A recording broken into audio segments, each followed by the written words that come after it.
Health disparities in the Hispanic community is a major concern for us here at Latino Motion and ALMA and AtlantiCare Employee Resource Group. That is why we are partnering to present this health segment. Tu salud es importante para nosotros. We discuss the importance of preventive health care for Hispanic men, plus we learn of efforts to close the gap for minorities to obtain a college degree. It's all here on the next Latino Motion. Join us. Choose to get lost in the woods, to gain experience in forest management. Choose to travel through time, to understand the past. Choose to soar, to pursue a career in dance. Stockton University offers 50 high-quality academic programs, small class sizes, and affordable tuition. Choose to match your interests and talents at one of New Jersey's nationally ranked universities. Latino Motion with Bert Lopez is presented by Latino Motion Public Affairs Media, a New Jersey nonprofit corporation, and Stockton University. This edition of Latino Motion with Bert Lopez is brought to you by the HD Studios at the campus of Stockton University. Funding for Latino Motion is provided by AtlantiCare, a member of Geisinger. Atlantic City Electric, energy for a changing world, and South Jersey Gas. Welcome to Latino Motion, a weekly interview show highlighting issues impacting New Jersey's Latino community while advancing understanding of Latino cultural heritage and contributions to our society. And here is your host, Bert Lopez. Buenos dias and welcome to Latino Motion. The month of June is Men's Health Month. We discuss this as well as preventive health care with Robert Ortiz at ALMA at AtlantiCare and also Joe Marino with Health Engagement also at AtlantiCare. Gentlemen, welcome to Latino Motion. Thank you for having us on today, Bert.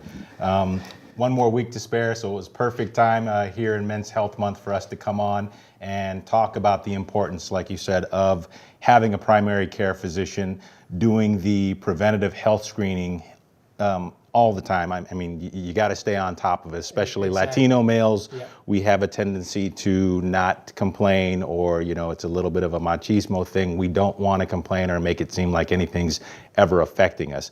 But that's why it's important for us to go see our primary care physician and communicate. It certainly is a big problem that both of you are concerned about us working for the AtlantiCare Health Systems. I want to talk about ALMA, the organization that's an employee resource group that you're part of.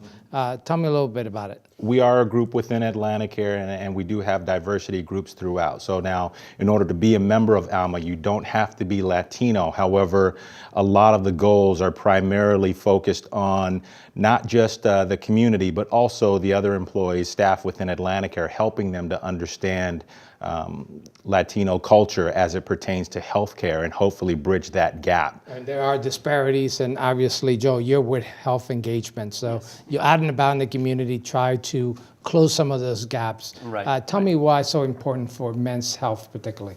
So particularly men's health is an issue because, like Bob was saying, you know, it is sort of like a machismo thing. Like we want to kind of avoid going to the doctor. We may think, oh, we're not as sick as we are, you know.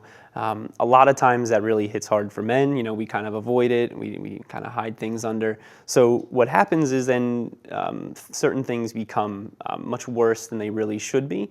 And preventing things or detecting things early is easier for the doctors to sort of treat. So we want to go to the doctors when there is something that may be considered a health concern.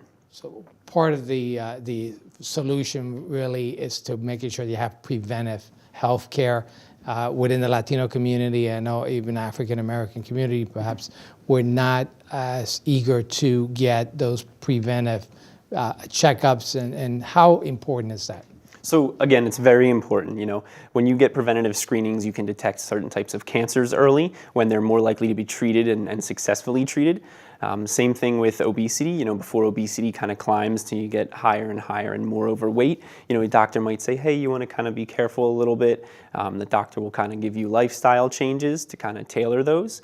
And that kind of is really why it's important to have a primary care physician. Having that primary care physician that you see regularly is going to be able to understand your lifestyle better, especially you and your family, and especially family history. So they can work with you to kind of figure out what lifestyle changes would be best for the individual going to see the provider. And I know, Bob, I say Latino yourself.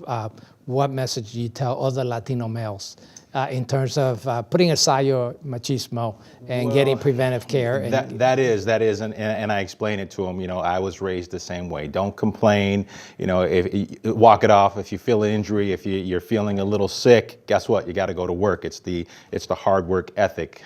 You know, there's no time to be sick. There's no time to be ill. Get to work, finish the job.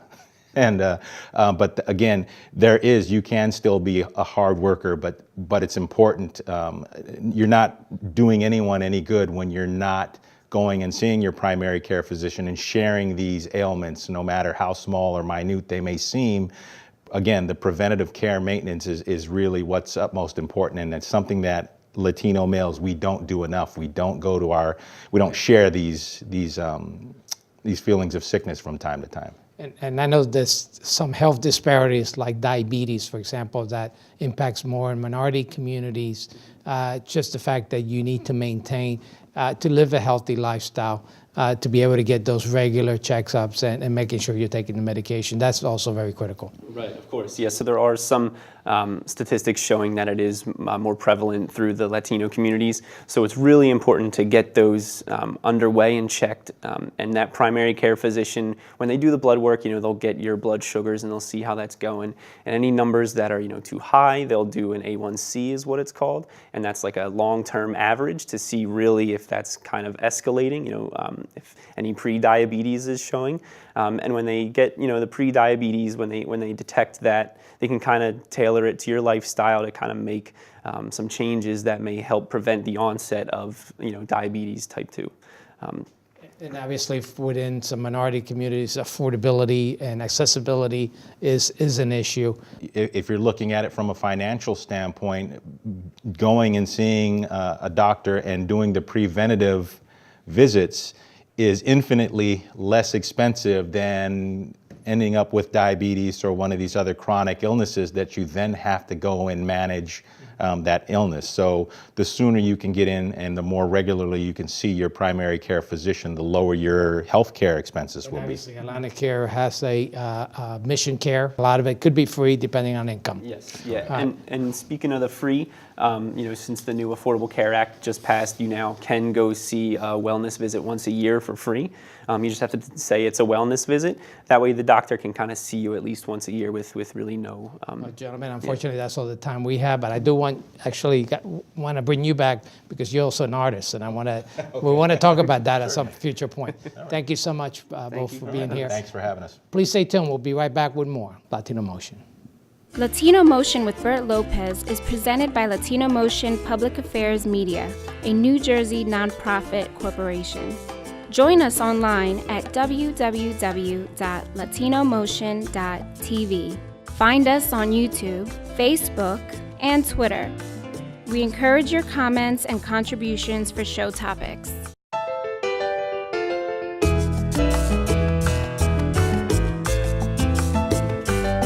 Welcome back to Latino Motion. According to a 2016 study by the Education Trust, less than a quarter of Hispanic American adults have a college degree.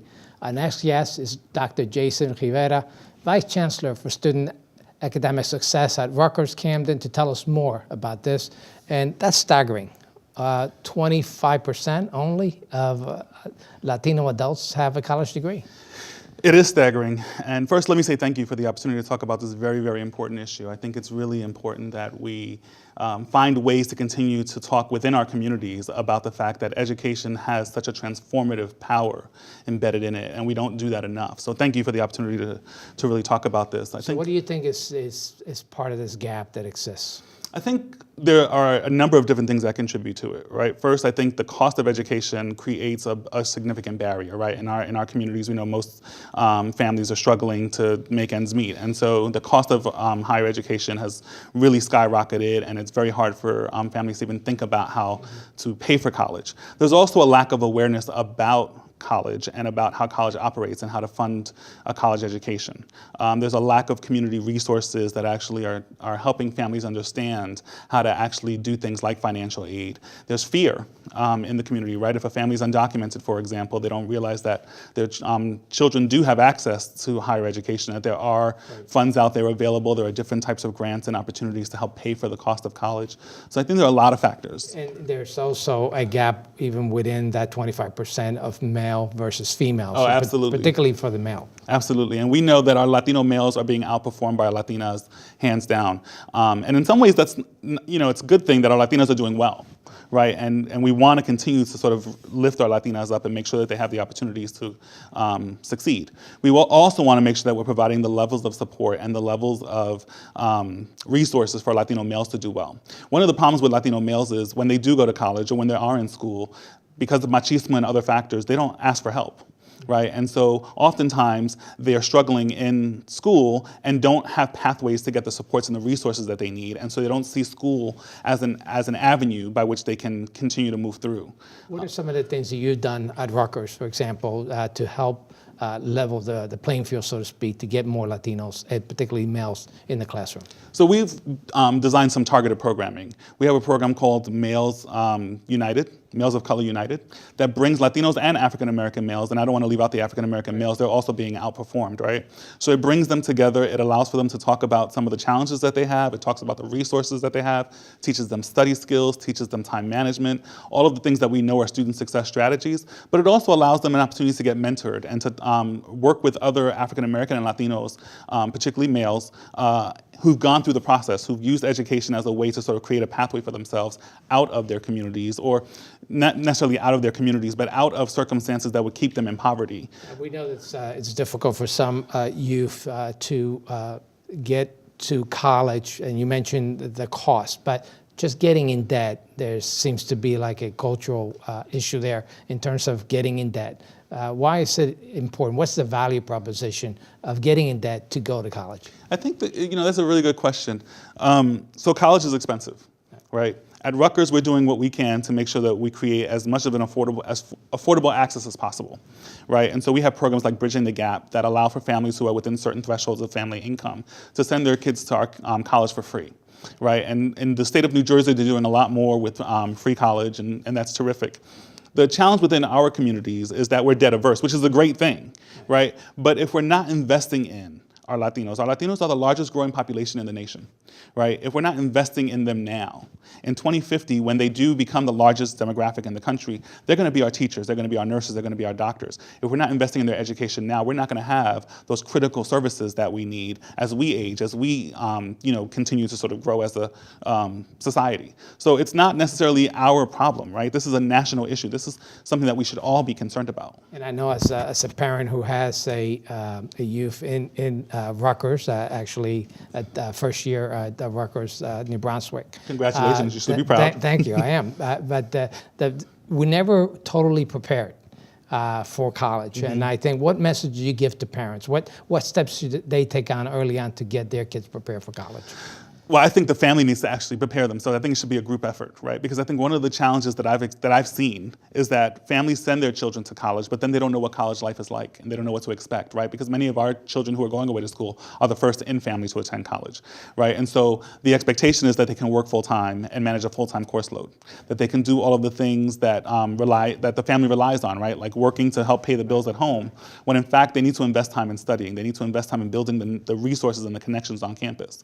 One of the great things that I can tell families is that students have access to on-campus employment, right? So they can go to college and actually get a job on campus, right? So that they're working in an environment where they're learning, but they're also getting some of the resources and the tools they need. And there's a lot more flexibility and a lot more freedom, if you will, to learn about different types of work while they're still focusing on their academics. So that balancing act is just as important for the student as it is for the parents. That's exactly right. But it's also really important for the family to understand that sometimes you're going to have to allow your students to step away from work to focus on the academics, so that because it's a value-added proposition, right? If we invest in them now, in 10 years, they're going to have a job that's going to be able to contribute to the family in ways they can't contribute now. Exactly. But we're going to take a quick break. We're going to continue this discussion. We'll be right back with more Latino Motion.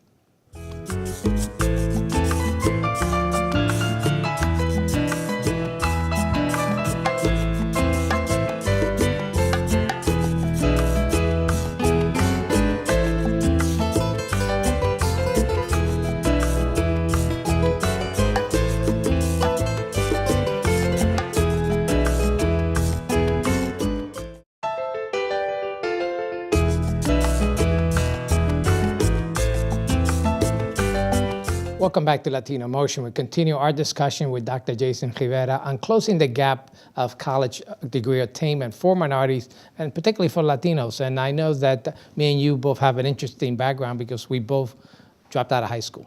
Right. And you have a number of kids who have dropped out or had finished high school but decided not to go to college. And you may have kids that started college and haven't finished. What do you tell those kids? How do you get them back in and get them engaged like me and you got engaged? You know, I think there's a lot of different ways to do that. So what we try to do is we try to work with our community partners to see where students are or where those types of students are and how they're getting sort of supports to see if there's ways for us to re-engage them. One of the things that we also try to do is try to educate them on the value of getting a college degree, right? So if you've dropped out of high school, you obviously need to figure out how to actually get your GED or your high school diploma before you can actually start. Some community colleges will allow students to enroll in community college, and while they're working on getting their college degree, they can get their GED. So there are a lot of different types of programs. Which is exactly the path that we took. Exactly. Right? I went to community college, got my SCSs, and was able to take a lot of credits at Stockton and ultimately graduate for Thomas Edison. So that's the key.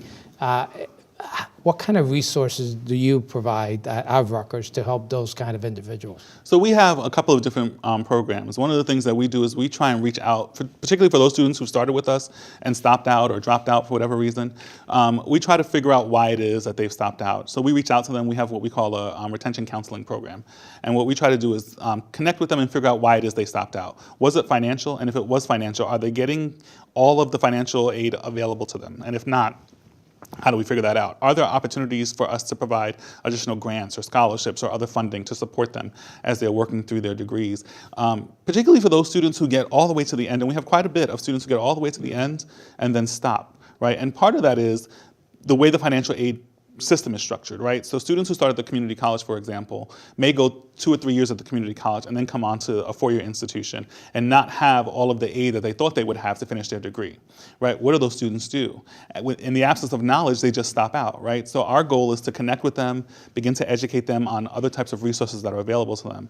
One of the other ways that students might be able to re-engage, right, is to get a job on campus and take classes as they're working on campus. So there are a lot of different ways to re-engage students, but we have to start re-engaging them, right? The other, I think, thing that's important, right, is we talk about access to school, and our job is to help students understand whether they start with us and finish with us or not. The goal is to finish, right? So I have to tell you, what was the motivation for you to get back engaged and continue your college education? I don't think we have enough time to go into to all that.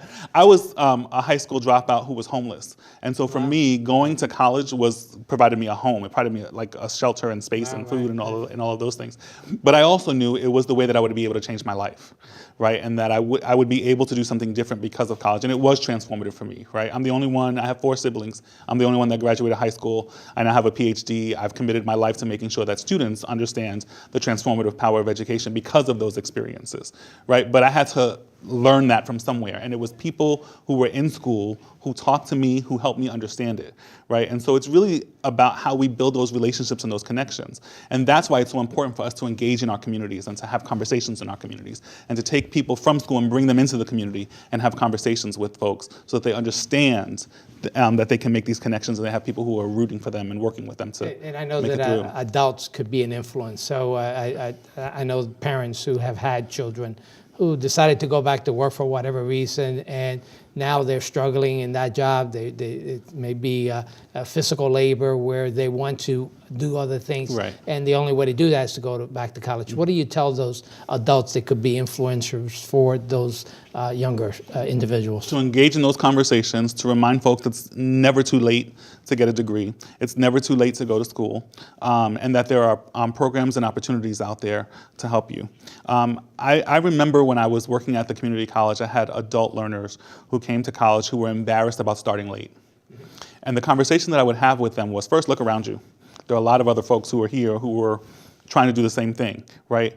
Education is a long-term investment, right? And if you're really committed to changing your life, you have to invest in doing the work, right? And so if you're nervous about what that looks like and how that works, we partner together, right? You don't have to do it by yourself. You're not alone in the game. And that's where people like me on our campuses come in, right? My sole commitment is making sure that all of our students are successful. And you said the older individuals going back to college, that is an open door for anyone that really wants to go back. It's never too old. You're never too old to get a college That's education. absolutely correct. I know that you've had graduates have graduated at their very senior years Right. Of life. So certainly it's worth that value proposition to go back and get that That's education. right. It warms my heart when I hear stories of children graduating alongside their parents, right? Because it is never too late. So there's opportunities for everybody to take advantage of education and to use education as a way to begin to change not just their lives, but their families' lives. Well, unfortunately, that's all the time we had. Thank you, Dr. Rivera, for sharing this wonderful information. And certainly you're a great example of the payoff of college education. Thank you so much. And thank you for joining us at home once again here on Latino Motion.